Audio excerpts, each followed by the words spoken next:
ظالم شہزادی۔ جنگل کے قریبی جزیرے کے برفانی علاقے میں ایک ظالم ملکہ حکومت کرتی تھی، جہاں ملکہ کی اجازت کے بغیر کوئی چڑیا بھی پر نہیں مار سکتی تھی۔ وہ ہر کام اپنے طریقے اور رعب سے کروانے کی عادی تھی، مگر یہ ملکہ اب تک اولاد سے محروم تھی۔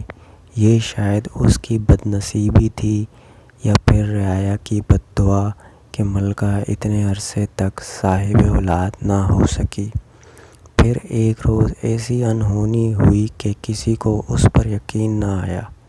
ملکہ کے ہاں ایک خوبصورت سی نرم نرم پھولے پھولے گالوں والی گڑیا نے جنم لیا، جو اتنی خوبصورت تھی کہ جو بھی اسے دیکھتا ہی رہ جاتا۔ ملکہ نے اس کا نام شہر بانو رکھا۔ دن گزرتے گئے اور شہر بانو بڑی ہونے لگی، لیکن ایک حیرت انگیز بات یہ تھی کہ اولاد کی دولت پا کر بھی ملکہ کے رویے میں کوئی فرق نہیں آیا تھا، بلکہ وہ پہلے سے زیادہ مغرور ہو گئی۔ شہزادی شہر بانو کبھی کبھی اپنی ماں کے رویے سے پریشان ہو جاتی تھی۔ وہ سمجھتی تھی کہ سب انسان برابر ہوتے ہیں اور ان میں کوئی اونچ نیچ نہیں ہوتی۔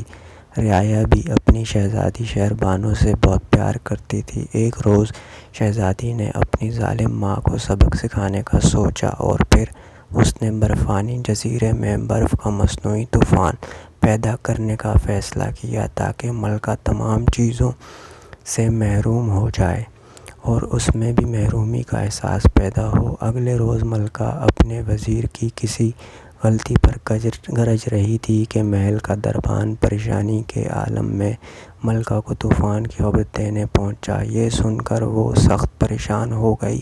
اب تو اسے اپنے سب ظلم یاد آنے لگے جو اس نے رعایا پر ڈھائے تھے۔ ادھر طوفان بڑھتے بڑھتے محل کے دروازے تک پہنچ گیا تو ملکہ اپنے رویوں پر لوگوں سے معافی مانگنے لگی اور آئندہ کسی پر ظلم نہ کرنے کا عہد کیا۔ شہزادی شہر بانو نے جب یہ دیکھا تو اس نے مصنوعی طوفان کو ختم کر دیا۔ پھر اس جزیرے پر لوگ ہنسی خوشی رہنے لگے۔